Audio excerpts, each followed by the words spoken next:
Hermanos, vamos a comenzar con la gracia irresistible, que también conocida como el llamamiento eficaz. No es para ninguno de nosotros sorpresa alguna que cuando un predicador, misionero o evangelista van por el mundo predicando a Jesucristo y llamando a los pecadores a que se arrepientan, que el mensaje sea en su gran mayoría rechazado. Yo lo he visto.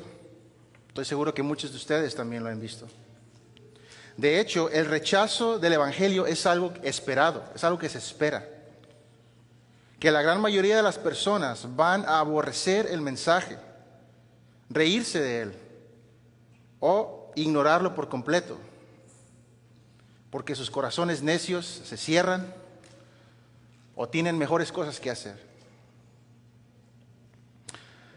Mientras que para muchos este radio de conversión puede ser desalentador, que puede parecer incluso inexistente, son muchos los cristianos que aún van predicando fervientemente el evangelio de Jesucristo para que se convenzan de pecado. ¿Por qué lo siguen haciendo esos evangelistas y predicadores? ¿Por qué siguen predicando a Jesucristo? A pesar de que muy pocos, o a veces, parece que nadie lo escucha. Esta doctrina viene a resolver esta pregunta. Así que comencemos por definir lo que es la gracia irresistible o el llamamiento eficaz, también conocida. Vamos a dar la definición de esta doctrina. La gracia irresistible o llamamiento eficaz nos enseña que el Espíritu Santo nunca falla en traer a la fe en Cristo Jesús a aquellos a quien Dios el Padre eligió desde la eternidad pasada. Lo voy a repetir. La gracia irresistible nos enseña que el Espíritu Santo nunca falla en traer a la fe a aquellos a quien Dios el Padre eligió desde la eternidad pasada. Si Dios el Padre elige, el Espíritu Santo llamará. De eso se trata esta doctrina. Y como todas las doctrinas de la gracia, esta también resalta la soberanía de Dios en todo el proceso de salvación, desde su inicio hasta el final. El llamamiento eficaz a la fe en Jesucristo es un acto de fe, un acto divino, es un acto creado por Dios mismo. Dios es el que nos trae a Él. Y con esto en mente los invito a que vayamos a nuestras Biblias, por favor, y vamos a leer nuestro pasaje principal del día de hoy, en Romanos 8, versículo 30. Romanos 8, versículo 30. Y vamos a comenzar a leer incluso desde el versículo 29. Dice así, Romanos 8, 29, porque a los que de antemano conoció, también los predestinó a ser hechos conforme a la imagen de su Hijo, para que Él sea el primogénito entre muchos hermanos. A los que predestinó, a esos también llamó. A los que llamó, a esos también justificó. Y a los que justificó, a esos también glorificó. Este versículo nos muestra la gloriosa cadena dorada de salvación que es conocida así por teólogos. Y en esta cadena podemos ver el llamamiento de salvación que es interno. Y nos dice que inevitablemente todos esos que son llamados serán últimamente salvos por el Espíritu Santo. El flujo de pensamiento de Pablo en este versículo de Romanos 8:30 nos dice que a todos los que Dios conoció desde la eternidad pasada, todos y cada uno de ellos, al final serán glorificados. No algunos, no la mayoría, sino que todos aquellos a los que Él conoció, Él glorificará. La naturaleza de esta cadena dorada nos dice que no se puede romper, Cada uno de sus eslabones es tan fuerte que es imposible romperlo. Y una vez iniciada esta secuencia de salvación, no habrá fuerza humana ni sobrehumana que la pueda detener. ¿Alguna de ustedes alguna vez ha escuchado el dicho, una cadena es tan fuerte como su eslabón más débil? Significa que la fuerza o efectividad general de un grupo o un proceso depende totalmente del eslabón más débil que tenga. Si este eslabón se rompe, esa cadena ya no es una cadena, pierde su estructura. Incluso si todos los demás eslabones son increíblemente fuertes, por un eslabón débil que se rompa, la cadena es destrozada. Nuestro enfoque en el día de hoy es el tercer eslabón de esta cadena divina de salvación. Si observan otra vez conmigo el versículo 30. Y a los que predestinó, a estos también llamó. Y a los que llamó, este es nuestro tercer eslabón. Enfoquémonos en esa palabra, llamó, porque eso es el título del llamamiento eficaz de esta doctrina. Definamos primero esa palabra, llamar o llamó en nuestro versículo. Esta palabra viene de una raíz griega que se dice kaleo en griego, y es un verbo que significa hacer una invocación, una petición o una convocatoria a alguien para que venga o se acerque con un propósito en específico. Ahora, esta palabra kaleo en Romanos 8:30 nos es presentada en una de sus variaciones, ekalesen, o sea, llamó. Y esta se encuentra en un tiempo de conjugación verbal muy específico, el tiempo aoristo. Y quiero que presten mucha atención a esto, porque esto es muy importante, y si lo absorben, van a poder entender todo este versículo. El tiempo aoristo es un tiempo verbal que indica que una acción es vista como completa, que ya está terminada y que no hace falta nada más por hacer, que ya está sellada. Y si entendemos esto, podremos entender con mucha más facilidad este versículo. Así que recordando esto, veamos de nuevo y notemos aquí en Romanos 8:30 cómo Pablo nos presenta esta cadena de redención desde un punto de vista divino. Dios lo está viendo y desde su perspectiva, Dios ya tomó esa decisión de conocer, predestinar, llamar, justificar y por último glorificar a su pueblo elegido. Y esa decisión ya está hecha, no hay más por hacer. Ha sido completada por Dios y no hay manera de revertirla. Es por eso que el texto nos presenta los verbos, todos los verbos, en el tiempo aoristo. ¿Lo pueden ver ahora? Incluyendo el último verbo, el de glorificó, que para nosotros, en nuestra línea de tiempo, se encuentra en el futuro. Todavía no ocurre la glorificación. Si quiere aprender un poco más de eso, lo invito a que lea en su casa o que estudie principalmente Primera de Corintios, el capítulo 15, de los versículos desde el 50 hasta el 58. Toca muy directamente ese tema sobre la glorificación futura. Pero Dios es quien está llamando fuera de la dimensión del tiempo, y Él ya dio por sentada este llamamiento y esta glorificación.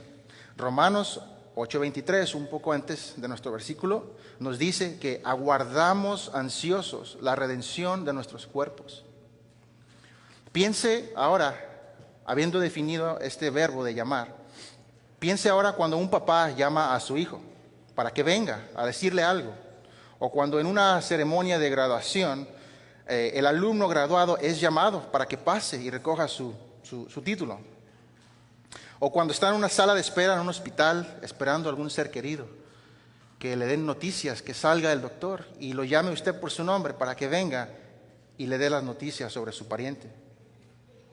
Estos son llamados que invocan la atención o la presencia de alguien para que vengan y reciban un mensaje o para algún propósito en específico. En ese sentido, la doctrina del llamamiento eficaz y la palabra kaleo en este pasaje tienen un llamado mucho más poderoso que cualquier otro que yo les pueda ejemplificar. Es un llamado divino, un llamado de Dios, y vamos a explorarlo. Vamos a ver 3 implicaciones principales que esta doctrina tiene para nosotros, para que podamos entenderla mejor. Y vamos a considerar estos 3 puntos principales y sus pasajes bíblicos que los respaldan. Primero, ¿a quiénes llama Dios? Segundo, hay un llamamiento general y un llamamiento efectivo. Y tercero, ¿cuál es la condición previa del hombre antes de ese llamado? Así que primero, ¿a quiénes llama Dios?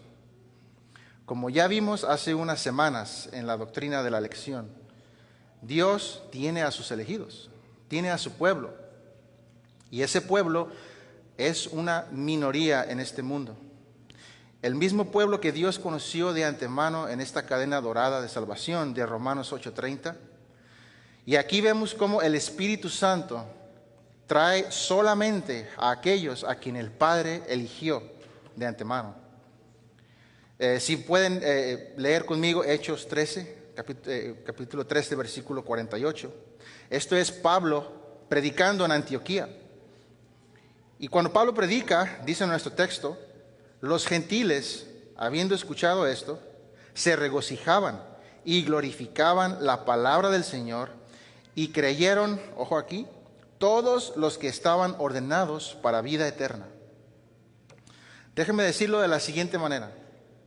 No hay ni habrá ninguna persona en el cielo que no haya sido elegida y posteriormente llamada por el Señor.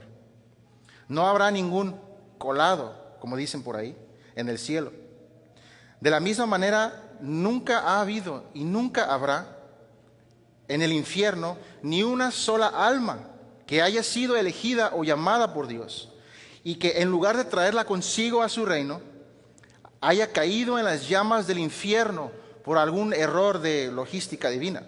Eso no va a ocurrir. No va a ocurrir.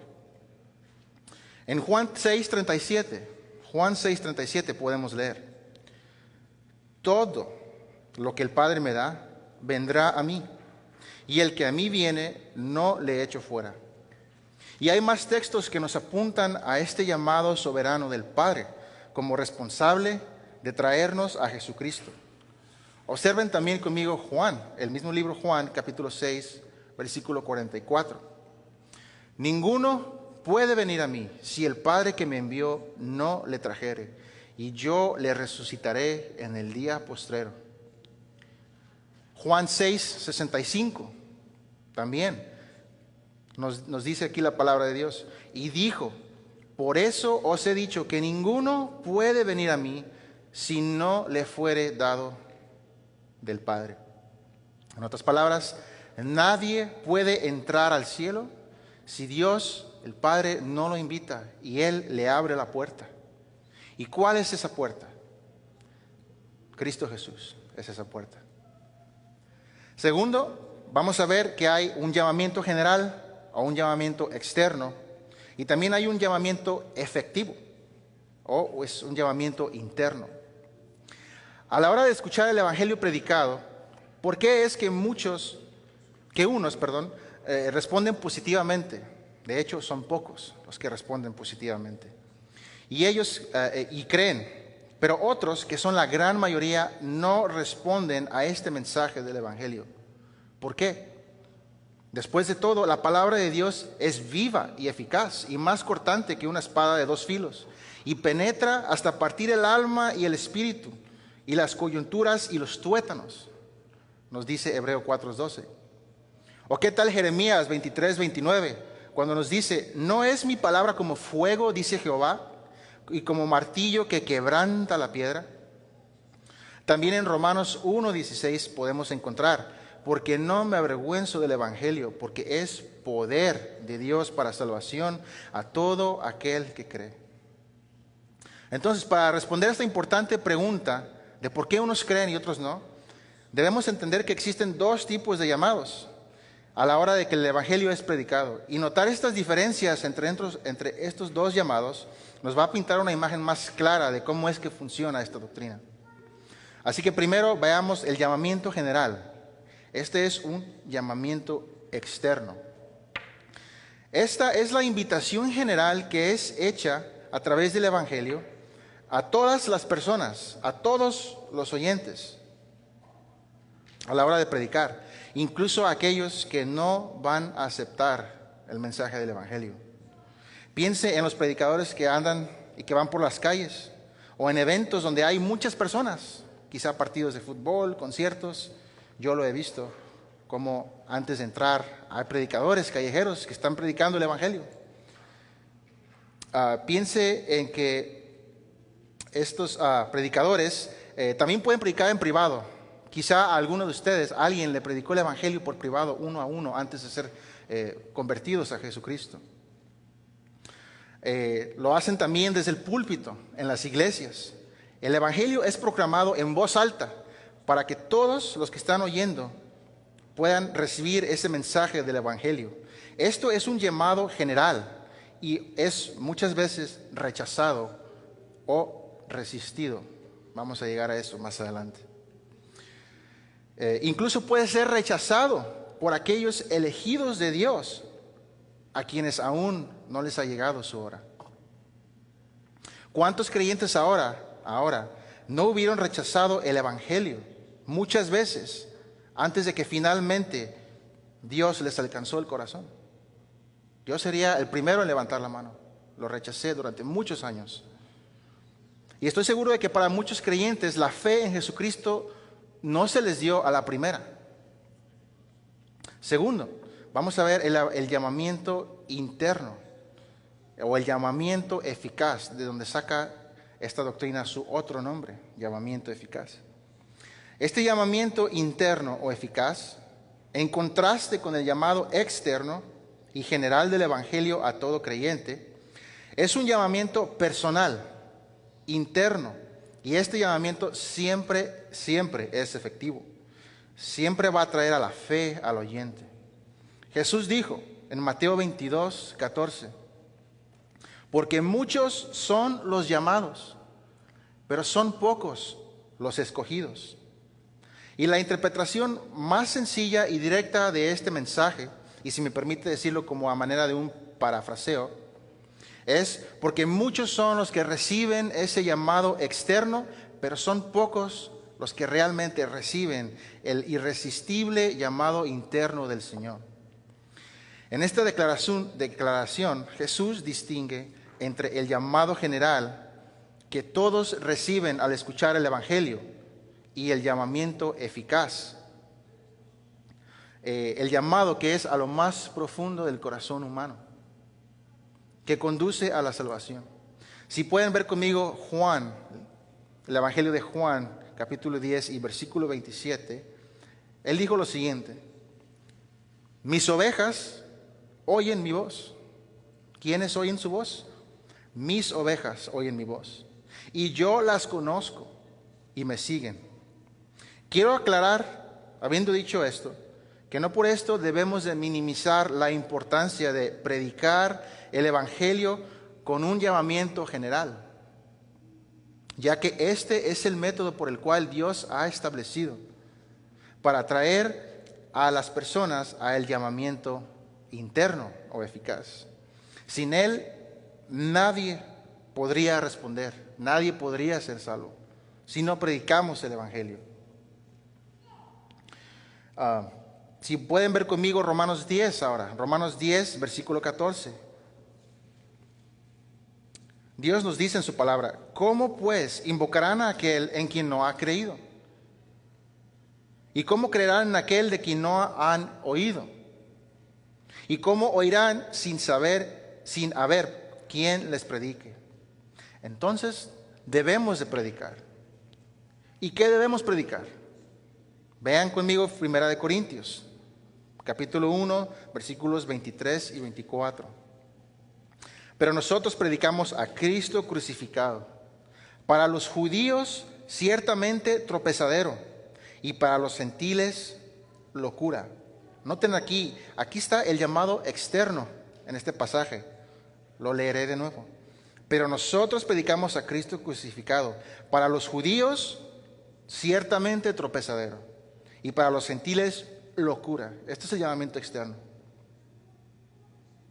Mas para los llamados, pueden subrayar ahí esa palabra, para los llamados, así judíos como griegos, es Cristo el poder de Dios y sabiduría de Dios. Pueden ver cómo en esta segunda parte del versículo se resalta el llamamiento interno a los llamados o a los elegidos. Pablo dice que hay elegidos y no elegidos entre los judíos y los gentiles. En los dos grupos hay elegidos y hay no elegidos. Tercero, ahora vamos a ver la condición previa del hombre. Ya hemos aprendido por la doctrina de la depravación total y la naturaleza de pecado y de muerte del ser humano. Esto está en Efesios 2:1, en Romanos 3, del 10 al 18. Ya fue predicado anteriormente. Y esta nos dice que la depravación total nos vuelve completamente incapaces en lo absoluto de buscar a Dios, de tener fe y de ser salvos por nuestra propia cuenta. Y quiero en este punto citar al teólogo J.A. Metters, porque él en su libro de Calvinismo Humilde lo dijo muy bien de la siguiente manera, y dice esto, cito: la razón por la que creíste en el Evangelio no es porque una noche lo descifraste. Tu fe no floreció de tu mente, porque tu mente concluyó que creer en Jesús era lo más obvio. La gracia irresistible significa que Dios tomó nuestros corazones sordos, ciegos y tercos y los hizo escuchar, ver y responder al llamado del Evangelio. No nos convertimos en cristianos por nosotros mismos. Los cristianos son cristianos por causa de Dios. Estamos hundidos en las tinieblas y no podemos ver más allá de nuestros ojos. Cuando analizamos esta condición humana y la llevamos a su más lógica conclusión, nos va a quedar muy claro de que solo podemos venir a Dios si solamente Él nos llama primero. Y nos regenera y nos ilumina y nos saca de esas tinieblas. Primera de Pedro, capítulo 2, versículo 9 nos dice: a fin de que anuncien las virtudes de aquel que los llamó de las tinieblas a su luz admirable. Un muerto no puede responder a ningún llamado. Es necesario que Dios le dé la capacidad de responder primero, que le dé vida a ese muerto. En Juan 11:43 leemos a Jesús con Lázaro. Dice: habiendo dicho esto, Jesús gritó con una fuerte voz: Lázaro, sal fuera. Y Lázaro salió. Llevaba 4 días muerto, hermanos. 4 días muerto. Y sin embargo, Jesucristo nuestro Señor y Salvador, con el mismo soplo de aliento con el que hizo la creación, de su boca salió ese llamado que le devolvió la vida a Lázaro, al cuerpo inerte de Lázaro. Y de no ser por ese llamado divino de Cristo Jesús, no habría manera posible, no la habría, de que ese muerto se levantara por sí solo. Lo que quiero decir aquí es que la salvación, el llamamiento es enteramente divino, es del Señor y no es por méritos humanos. La Confesión Bautista de Fe de 1689 nos dice lo siguiente en cuanto a esta naturaleza del ser humano. Y voy a leer solamente un extracto porque es muy extensa. Es el capítulo 10, párrafo 2. Dice: el llamamiento eficaz proviene exclusivamente de la gracia libre y especial de Dios, no de ninguna cosa prevista en el hombre. Al estar muerto en sus delitos y pecados, hasta que es vivificado y renovado por el Espíritu Santo. Y esta última parte es la que me gusta más. Dice: y esto por un poder no menor que el que resucitó a Cristo de los muertos. Termina la cita. Y si me permite agregar a esto, es el mismo poder con el que Jesús levantó de la muerte a Lázaro. Es el mismo poder. Quiero resaltar ahora que existen ideas erróneas sobre la doctrina de la gracia irresistible. Hay dos principales. Y quiero comenzar primero por la primera concepción errónea. Y esta concepción errónea consiste en que la gracia irresistible implica que los hombres son forzados a aceptar a Cristo y que son arrastrados a la fuerza al cielo. Por supuesto, ninguna de estas descripciones es precisa respecto a la doctrina, según se revela en la Biblia. De hecho, el corazón o el punto principal de la gracia irresistible es el poder transformador del Espíritu Santo, por medio del cual Él toma a un hombre que está muerto en sus transgresiones, en sus pecados, y le da una vida espiritual para que Él pueda reconocer ahora el valor incomprensible de la salvación de Dios. Y luego, ahora que lo ha liberado de esa esclavitud del pecado, este hombre viene a Cristo de una manera totalmente voluntaria. Si van conmigo a Filipenses 2, versículo 13, pueden ver a lo que me refiero. Porque Dios es el que en vosotros produce así el querer como el hacer por su buena voluntad. De nuevo, podemos ver también esto mismo en el Salmo 110, 110, versículo 3. Y dice: tu pueblo se ofrecerá voluntariamente en el día de tu poder. Otra concepción errónea de esta doctrina es que nos enseña que el Espíritu Santo no puede ser resistido en lo absoluto. Muchos creen esto porque al escuchar la doctrina gracia irresistible pueden llegar a esta conclusión. Sin embargo, eso no es lo que nos enseña la palabra de Dios. De hecho, es por eso que también se le ha dado un título alternativo que se llama llamamiento eficaz, para evitar ese tipo de confusiones, especialmente en aquellos que son nuevos en la fe o incluso que no conocen a Jesucristo todavía. Esta concepción nos dice que la gracia de Dios puede ser, que no puede ser resistida. Sin embargo, puede, y de hecho es resistida por muchas personas. Y la influencia del Espíritu Santo también nos dice que no puede ser resistida. ¿Okay?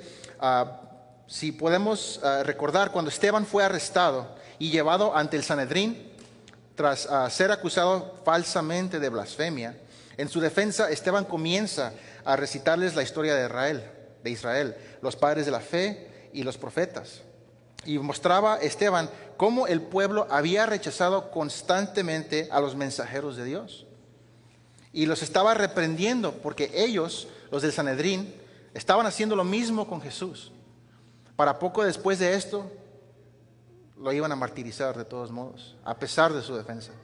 Pero él le dice esto a sus acusadores: ustedes que son tercos e incircuncisos de corazón y de oídos, resisten siempre al Espíritu Santo, como hicieron sus padres, así también hacen ustedes. Esto lo encontramos en Hechos 7:51.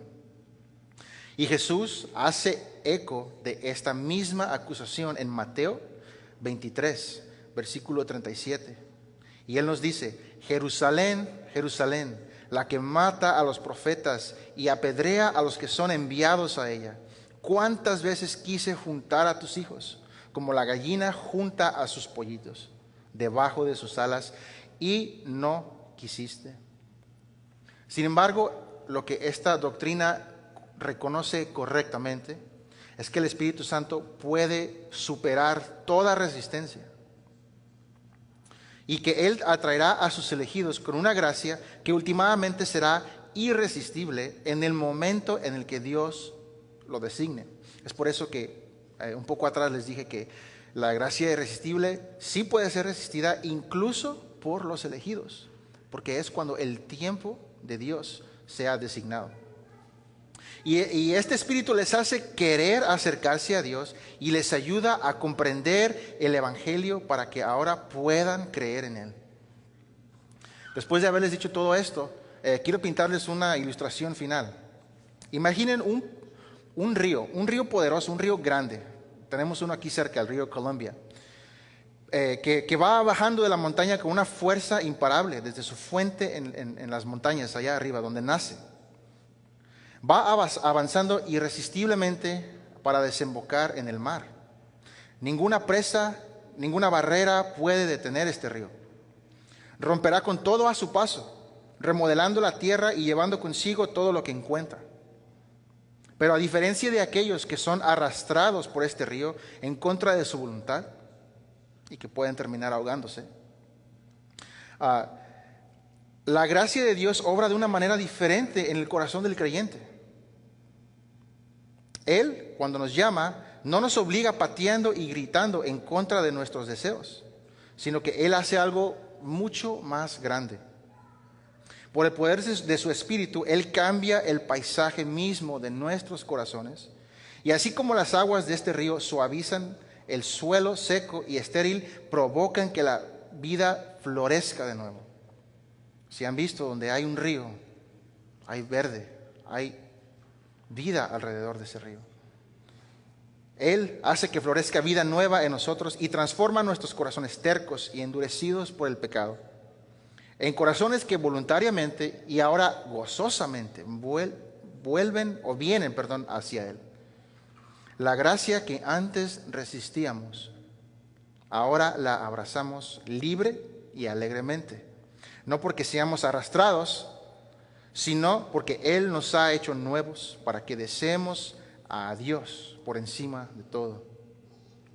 Así, mis hermanos y hermanas, es como funciona la gracia irresistible. Así que, para terminar, hermanos y hermanas, quiero que nunca olvidemos cómo es que llegamos aquí, cómo es que estamos el día de hoy aquí, cómo Dios nos ha traído hasta aquí, a este momento y a este lugar. Mi esperanza con este mensaje es recordarles en este aniversario de la Reforma Protestante el origen de su hermosa salvación.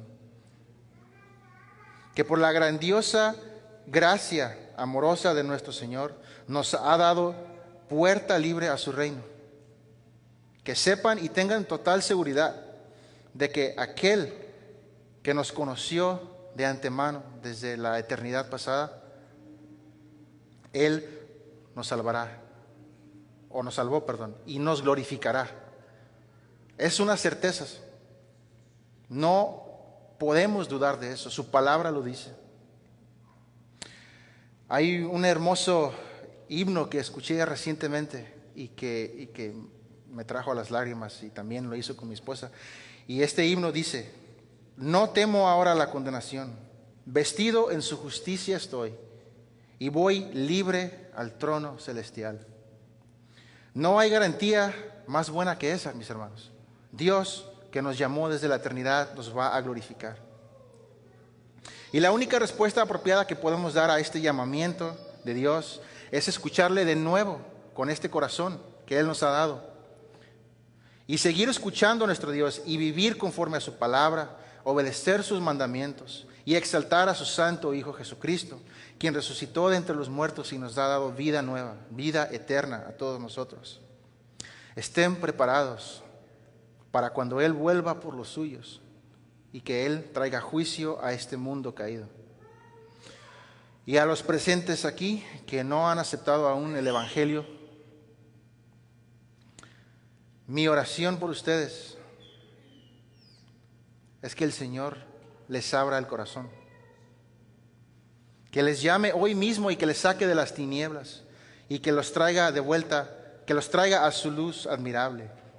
Les animo, les ruego y les exhorto a que escuchen la voz del Señor, pero no con sus oídos, escúchenla con su corazón. Escuchen la voz de Dios en su corazón.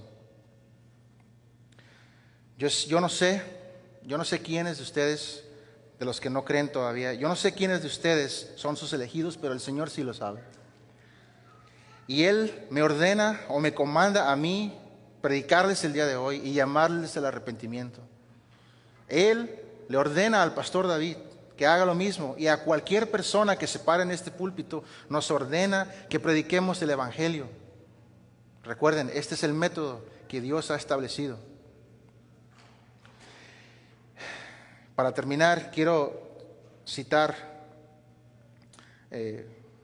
Apocalipsis 3:20. Apocalipsis 3:20, que dice: he aquí que yo estoy en la puerta y llamo.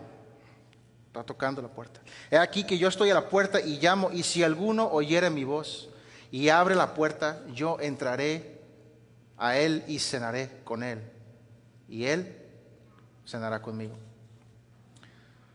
Que Dios les bendiga.